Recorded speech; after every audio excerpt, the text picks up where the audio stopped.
Hello दोस्तों, कैसे हैं आप लोग। मेरा नाम है शिव और आप देख रहे हैं फैक्ट्स का अड्डा। दोस्तों, आज मैं आपको एक ऐसी कहानी बताने जा रहा हूँ जो आपको आपके जीवन में बहुत आगे तक ले जाएगी। तो कहानी का टाइटल है सारस की शिक्षा। एक गांव के पास एक खेत में सारस पक्षी का एक जोड़ा रहता था। वहीं उनके अंडे थे। अंडे बड़े और समय पर उनसे बच्चे निकले, लेकिन बच्चों के बड़े होकर उड़ने योग्य होने से पहले ही खेत की फसल पक गई। सारस बड़ी चिंता में थे। किसान खेत काटने आवे इससे पहले ही बच्चों के साथ उसे वहां से चले जाना चाहिए और बच्चे उड़ सकते नहीं थे। सारस ने बच्चों से कहा, हमारे ना रहने पर यदि कोई खेत में आए तो उसकी बात सुनकर याद रखना। एक दिन जब सारस चारा लेकर शाम को बच्चों के पास लौटा तो बच्चों ने कहा, आज किसान आया था। वह खेत के चारों ओर घूमता रहा। एक दो स्थानों पर खड़े होकर देर तक खेत को घूरता रहा।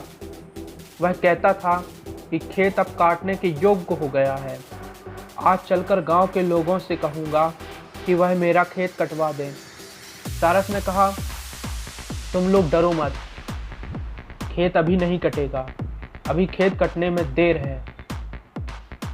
कई दिन बाद जब एक दिन सारस शाम को बच्चों के पास आए तो बच्चे बहुत घबराए थे। वे कहने लगे, अब हम लोगों को यह खेत झटपट छोड़ देना चाहिए।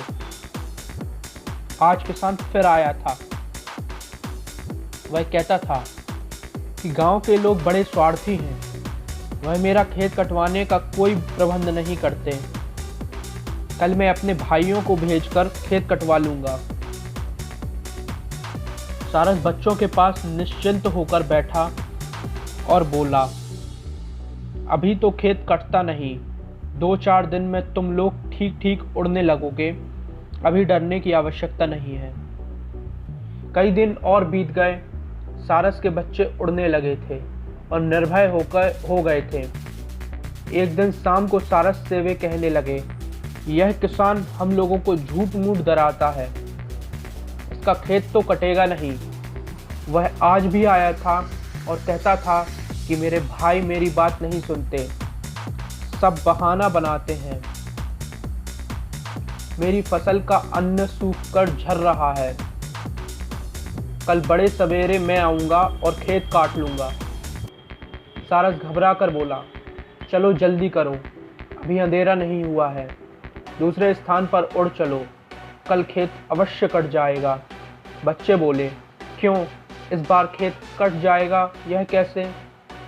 सारस ने कहा, किसान जब तक गांव वालों और भाइयों के भरोसे था, खेत के कटने की आशा नहीं थी।